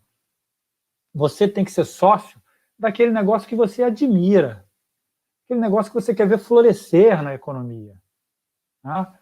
Vou dar 2 exemplos, tá? Que foram os mesmos exemplos que eu dei na aula passada. Se você quer ser um grande defensor da natureza, você assim o é, você não deve comprar ações de empresas que destroem a natureza. Porque, na verdade, o seu lucro vai representar, na verdade, a sua insatisfação com aquela empresa. Mesma coisa, bancos. Muita gente critica o excesso de lucros que bancos têm, e eu sou um deles. Acho que são excessivos os lucros dos bancos brasileiros, mas criticam, mas compram ações de bancos. Não, você está comprando ação de banco, você está aumentando a liquidez daquela ação, você está dando aval para aquele negócio, você é sócio daquele negócio. Tá? Então, se você é assim um inimigo dos grandes bancos brasileiros, não tem sentido você comprar ações de grandes bancos brasileiros. Você tem que se sentir dentro da alma do negócio. Então, o investidor é esse. O investidor é aquele que acompanha a empresa, que vive a empresa. E, para recordar o que o Keynes disse sobre as ações que ele possuía, já falei isso na aula passada e vou repetir agora, porque isso sintetiza bem a ideia de investidor. O Keynes chamava as participações acionárias que ele possuía de meus pets, minhas ações mais estimadas, que eu cuido com carinho. Tá? O que é especulador? Especulador é aquele que compra para vender. ele não compra para se associar, ele compra para vender. Quando ele compra, ele já está pensando em vender. Né?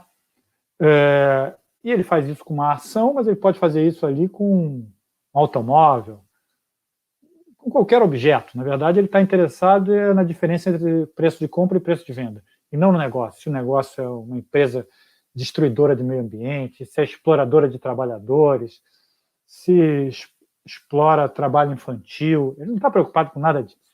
Está preocupado se a empresa que ele vai comprar hoje, ele pode vender amanhã a um preço maior. A empresa que eu digo é uma participação acionária na empresa. Então, ele olha para preço. Né? O investidor olha para a alma do negócio. Esse slide nos mostra quesitos muito interessantes para a continuidade do nosso curso. Em verdade, é o seguinte, faz uma diferenciação entre investidor e especulador. E faz uma diferença também, estabelece uma diferenciação entre dois tipos de especuladores. Então, vamos começar aqui pelo investidor, que nós já falamos muito sobre o que é um investidor, mas sempre vale a pena dar uma recordada, dar uma reforçada. Bom, investidor buy and hold, ou também chamado buy and holder. É a pessoa que atua no mercado como buy and holder, ou investidor tipo buy and hold. O que é isso? É aquele investidor que compra para reter. Né? É o que compra ações não como um investimento passageiro. É alguém que compra para se tornar sócio da empresa. Então, buy and hold é aquele indivíduo que entende e gosta, sente prazer e quer ver o lucro, quer ver a empresa prosperar, quer ganhar com a valorização da empresa e também depois com a sua distribuição de lucros na forma de dividendos. Mas um investidor buy and hold é aquele que entende do negócio dentro do negócio, é aquele que entende da produção, é aquele que entende do seu departamento financeiro, do seu departamento de pesquisa e desenvolvimento, que faz as inovações. Então, o investidor é sócio da empresa, sócio. Eu diria o seguinte, é como você ser sócio de uma padaria. Você tem que entender do negócio, você tem que estar lá dentro da padaria. No caso do investidor buy and hold, você não pode estar lá dentro do negócio, mas existe a sala do investidor dentro de cada empresa. Você entra no site, tem lá RI, aquela aba que é para relação com investidores, que tem todas as informações necessárias para o investidor. Então, tudo isso que eu acabei de mencionar aqui, como é que está indo o departamento financeiro, se é um banco, por exemplo, quantos novos clientes ganhou no trimestre, tem lá essa informação. Olha, qual foi o aumento do crédito que o banco fez em relação ao trimestre anterior, tem lá essa informação. Quantos trabalhadores tem no banco nesse trimestre, relativamente ao trimestre anterior, tem lá essa informação. Então, todas as informações necessárias tem lá no RI, na aba Relação com Investidores. E se você ainda não é investidor, você pode lá se cadastrar. Você se cadastra, coloca o seu e-mail, seu CPF, você vai começar a receber as informações e também tem acesso a essa área de investidores. Então, quando você é investidor numa empresa via Bolsa de Valores, você tem que se cadastrar no RI para você ter muitas informações sobre o negócio que você se associou. Tá? Então, essa é a visão de investimento de Keynes na década de 30 e é a visão também sempre propagandeada por Benjamin Graham, que é o outro autor que nós estamos vendo aqui no nosso curso, que é o pai de várias ideias dessas que nós estamos tratando aqui, né? Então, a ideia desses dois autores é que o investimento em bolsa de valores é um investimento que deve ser do tipo buy and hold, comprar para reter. Buy and hold, na verdade, só se desfaz de uma empresa quando a empresa perdeu seus fundamentos ou está prestes a perder seus fundamentos, né? Porque, na verdade, o buy and hold mantém as ações, ainda que a empresa se valorize, porque agora é a hora melhor, a hora que você teve ganho de capital e ainda vai ter ganhos na forma de distribuição de dividendos, né? Então, assim, a trajetória ideal de um buy and hold é comprar barato, esperar a empresa se valorizar. Você já teve ganho de capital, já vai carregar isso ao longo da sua vida, esse ganho de capital, e depois vai usufruir da distribuição de dividendos dessa empresa. Bom, o que é o especulador day trader? É aquele que compra e vende no mesmo dia. Compra e vende ações, ou seja, compra de manhã, vende 15 minutos depois, compra de tarde, vende 2 horas depois, então ele vai comprando e vendendo no mesmo dia. Lembre-se que no caso brasileiro, toda operação de day trader paga imposto de renda sobre o ganho de capital, tá? Lembrem-se que até R$20 mil de venda de ações por mês estão isentos de pagar imposto de renda sobre o ganho de capital. Entretanto, isso vale para operações que não são day trade. Operações day trade sempre pagam imposto de renda. Bom, o que é o especulador swing trader? É aquele que compra para vender, com essa intenção, é diferente do que compra para reter, que é o investidor. O especulador que compra para vender, swing trader, ele compra para vender não no mesmo dia, no dia seguinte, daqui a uma semana, daqui a 3 meses, daqui a 4 meses. Ele compra no sentido de se desfazer da empresa. Ele não compra pensando em conhecer o negócio. O que ele fica ligado minuto a minuto, dia a dia, semana a semana, é saber quanto que o preço subiu relativamente ao preço que ele comprou. Quando ele acha que está compensador, ele vende. Então, é aquele que tem que ver o tempo de venda, né? Ele compra para vender, né? Então, ele está ligado só em trajetória de preços, tal como o day trader também. Eles estão ligados só na trajetória de preços. Não importa se aquela empresa é a Petrobras, se é a Vale, ou se está fora do mercado de ações, se é um apartamento, se é um carro. Na verdade, não importa qual objeto, qual ativo. Importa se ele pode vender por um preço maior do que ele ganhou. Lembre-se que nós já falamos nisso aqui, que essa atividade é uma atividade que tem uma certa fantasia. As pessoas pensam que especuladores estão sempre ganhando, mas lembre-se que eu já mencionei aqui que day trader é uma atividade, além de ser um especulador day trade, né? É uma atividade extremamente estressante, cansativa, e há estudos, conforme eu já mencionei, que mostram que 95% dos day traders perdem depois de 1 ano. Então, não é uma atividade fácil.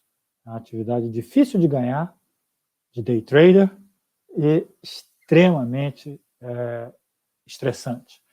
A de swing trader não é tão estressante,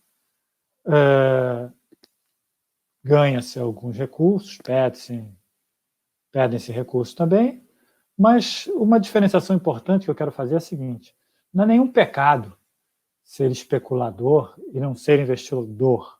Não, você pode ser até investidor e de vez em quando fazer algum tipo de especulação, né? Em geral, aqueles que são investidores do tipo buy and hold, eles de vez em quando fazem especulação do tipo swing trade. Tá? Eu queria citar 2 exemplos assim, para mostrar, até que eu mesmo já fiz. Não é algo tão estressante, é algo de se aproveitar uma oportunidade. Né? Por exemplo, aqui no Brasil, no ano de 2015, 2016, não lembro bem, as ações da Petrobras despencaram, porque vocês lembram que tinha todas aquelas tarefas, forças-tarefa da Operação Lava Jato na Petrobras. E as ações da Petrobras começaram a despencar, despencar, despencar, despencar. Chegou um certo momento que muitas pessoas olharam e falaram: vale a pena comprar e esperar, porque em breve vai voltar. E aconteceu isso mesmo. Já não me lembro bem do valor, mas 3 meses depois, as ações já tinham subido mais ou menos 50% em relação ao valor que estava lá mais baixo, lá no ápice das operações Lava Jato na Petrobras, as ações estavam lá embaixo. Então, o especulador swing trade olha para aquilo e diz: olha, vou comprar aqui, vou esperar um tempo. Esperou 2, 3 meses, vendeu mais à frente e ganhou alguns recursos. Tem uma outra também, que é bem conhecida, até eu me lembro dos valores, que foram as ações da Vale. Infelizmente, naquele evento que houve lá em Brumadinho, triste evento, morreram centenas de pessoas, as ações da Vale despencaram, né? E eu até me lembro do valor dessas, né? Após uma semana, assim, 10 dias do evento, a Vale estava com preço de R$40. Muita gente comprou, né? Eu conto até por mim, eu também comprei. Esperou 10 dias e já estava em R$50 de novo. Então você vende. Eu não tenho nenhuma atração por ser sócio da Vale. Tenho uma visão muito crítica à atuação dessa empresa relativamente à natureza. Mas uma operação dessa, que é uma oportunidade de ganho, pode ser feita, não é considerada nenhum pecado, é uma oportunidade. Aquela oportunidade ela vai acontecer, você se aproveitando dela ou não. Você não estará contribuindo para aumentar, por exemplo, a degradação da natureza com esse tipo de operação que eu mencionei aqui. Então, eu acho que dá para conjugar a atividade de investidor buy and hold com, de vez em quando aparecer uma oportunidade, ser um especulador swing trader. Em geral, isso acontece muito. Agora, quem é especulador day trader, em geral, só faz isso. Né? Dificilmente faz alguma coisa do tipo swing trade, e quase nunca que eu saiba, as pessoas que eu conheço, 2 pessoas que fazem day trader, elas não têm muito interesse por fazer investimento buy and hold, porque buy and hold você precisa conhecer o negócio, precisa se dedicar ao negócio. Elas estão muito mais interessadas em abrir telas e ficar olhando variações de preço a cada minuto. Parece que tem uma adrenalina nesse tipo de atividade que atrai essas pessoas, e tem algum tipo de atividade que é feita de forma muito mais metódica, tranquila, que é a de investidor, que não atrai pessoa com esse perfil. Então, as pessoas têm perfis diferenciados e, portanto, ainda bem que existem possibilidades diferenciadas de ser investidor buy and hold, de ser especulador day trader, de ser especulador swing trader. Então, diria que é preciso ter muito claro essa diferença entre investidor e especulador. Lembrando que, a partir de agora, no nosso curso, o que vai nos interessar muito é a ideia e a prática do investimento tipo buy and hold, tal como sugeriram Benjamin Graham e Keynes. Vamos para o próximo. Bom, isso aqui é importante, que é o seguinte, eu já falei que o Keynes atuava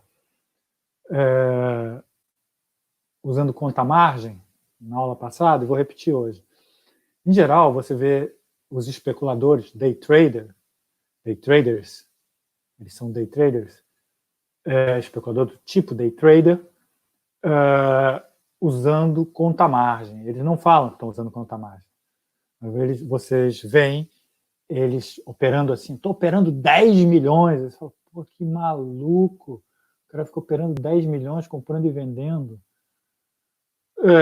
Na verdade, o que ele está fazendo é o seguinte, ele não tem os 10 milhões, não.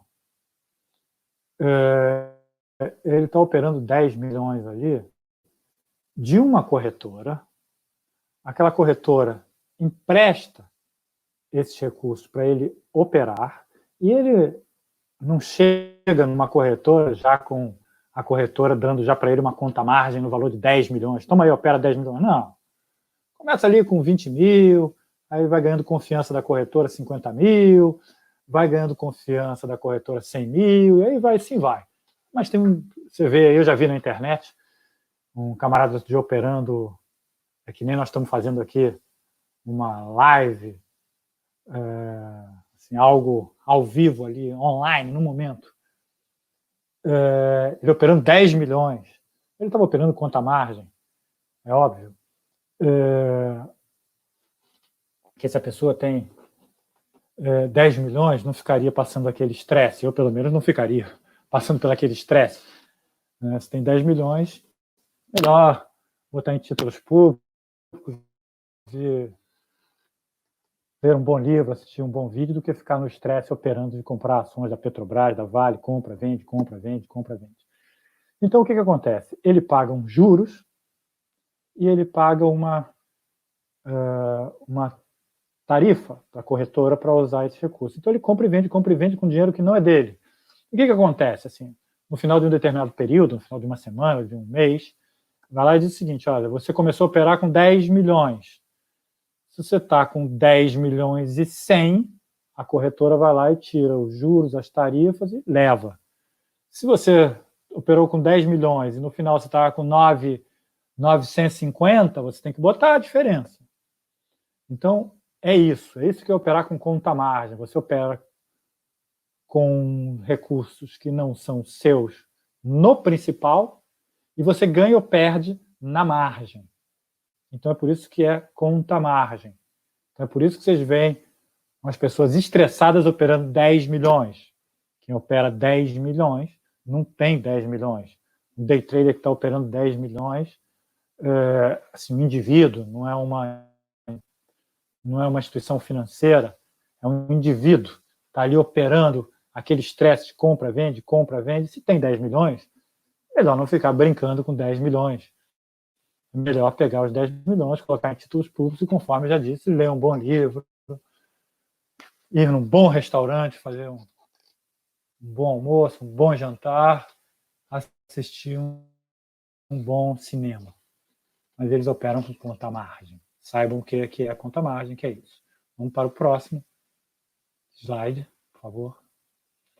Bom, vamos só ver mais essa ideia aqui, que é a ideia do Benjamin Graham, que é o autor que eu falei que sugeria que vocês lessem. É um livro extraordinário, ele está sempre aqui ao lado da minha mesa, que é esse livro aqui. Conforme eu falei, tem PDF em inglês e em português, é possível encontrar, encontrem.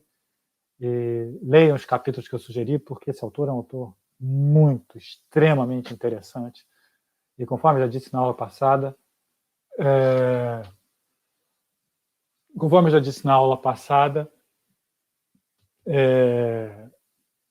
esse livro foi lançado em 1949, ele foi só traduzido para o português em 2019. Para alguém traduzir para 2019, traduzir em 2019, décadas depois, é porque o livro mantém a sua atualidade no Brasil e no mundo. Não vou o Caio Costa está fazendo a pergunta. É importante para o swing trader ter conhecimento e análise técnica quando for especular? Já vou falar sobre análise técnica. É importante. É importante. Essa é uma característica, inclusive, já vou falar, vocês já vão entender melhor a resposta que eu vou dar ao Caio, mas é importante saber, sim. Inclusive, essa é uma característica, daqui a pouco vai ficar mais claro para todos quando eu explicar o que é análise técnica ou análise gráfica.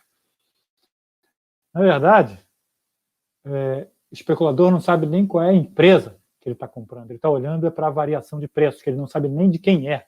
Pode até saber, mas isso não tem importância. Ele está olhando a trajetória. É importante, nós já vamos ver daqui a pouquinho o que é análise gráfica, análise técnica.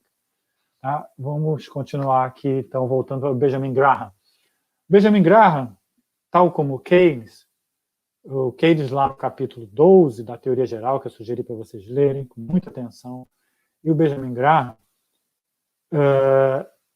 ambos fizeram essa diferença entre investidor e especulador. Então é importante saber que o Benjamin Graham é um dos pais dessa ideia de fazer essa diferenciação. E o Benjamin Graham tem uma coisa muito legal, que é a ideia de tática pricing e tática timing. O que é a tática pricing? A tática pricing é buscar o preço adequado de compra baseado no cálculo do valor intrínseco. Esse negócio aqui de valor intrínseco é fundamental. Tá? Já vou explicar sobre ele. Vamos para a tática timing. Tática timing é encontrar o momento certo para comprar uma ação na baixa, para tentar adivinhar o seu valor de futuro e vendê-la na alta. Tá? Então, timing é do especulador. Comprar na baixa para vender na alta. Tá?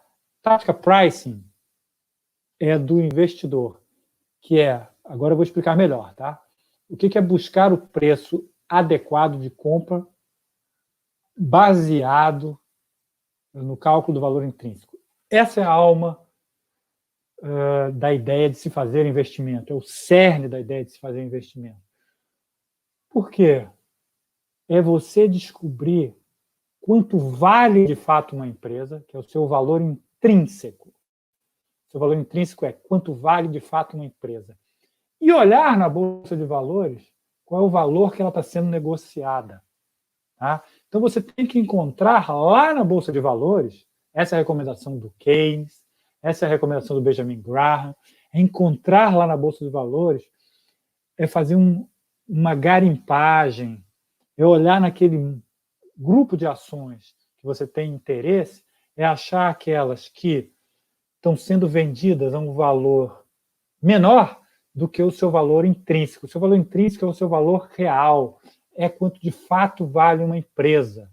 Tá? Aí vocês vão pensar o seguinte, mas, poxa, será que empresas são negociadas na Bolsa de Valores a preços diferentes do que elas de fato valem? Sim, aí que é o cerne, a alma do negócio.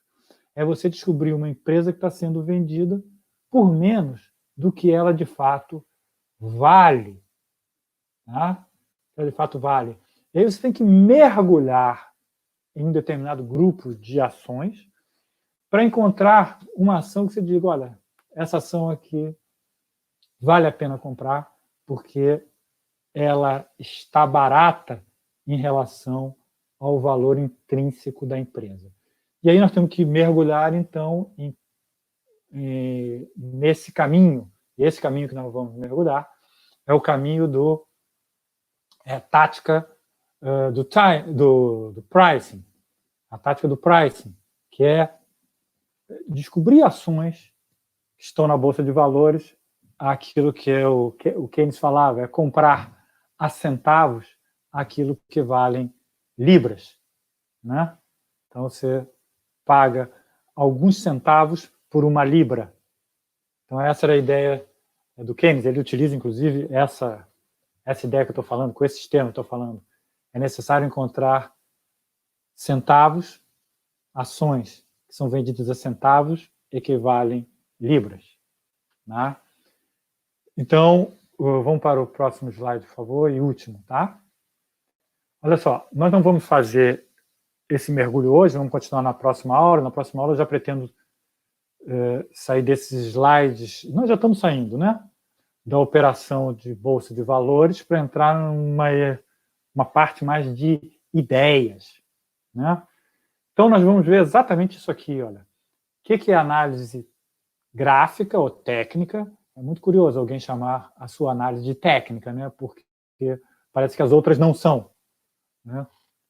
Qualquer análise é feita com base em uma técnica, é considerada uma análise técnica, portanto. Mas tem um tipo de análise, que é a análise gráfica, que ela também é chamada de análise técnica, que normalmente se contrapõe à análise fundamentalista. Nós vamos explorar mais isso na aula passada, mas eu só vou dizer aqui rapidamente o que significa cada um. Análise gráfica é olhar a variação de gráfico, trajetórias, para saber, olhando para aquele gráfico, se está na hora de comprar ou se está na hora de vender. Não importa se aquele gráfico é da Vale, da Petrobras, de bananas ou de abacaxis. O gráfico vai me dar a mensagem. Tá? A análise gráfica vai me dar a mensagem se eu devo comprar ou se eu devo vender. Qual é a hora de comprar, qual é a hora de vender. Tá? A análise fundamentalista é a análise que mergulha na empresa para analisar os seus fundamentos. Conforme eu já mencionei, é tudo aquilo que interessa àquilo que eu chamei de investidor. É olhar para a empresa e mergulhar nos seus detalhes. Bom, e existe uma outra contraposição também, que é a análise bottom-up, de baixo para cima, e a análise top-down, que é a análise de cima para baixo.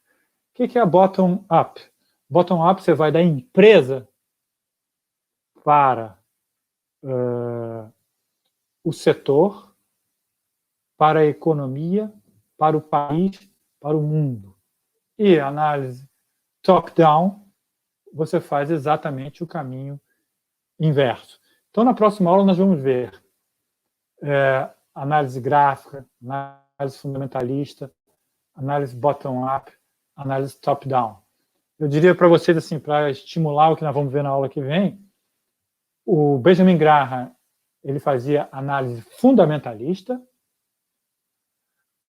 o Keynes fazia análise fundamentalista, porque a análise fundamentalista, na verdade, ela está dentro da análise bottom-up, porque você começa da empresa para cima, você começa dos fundamentos, e da análise top-down, porque você volta para a empresa. E o Keynes, ele era diferente no seguinte aspecto: ele fazia análise fundamentalista, mas não de forma separada, ele incluía dentro, ele incluía a sua análise fundamentalista dentro da análise bottom-up e análise top-down, que ele fazia as duas ao mesmo tempo.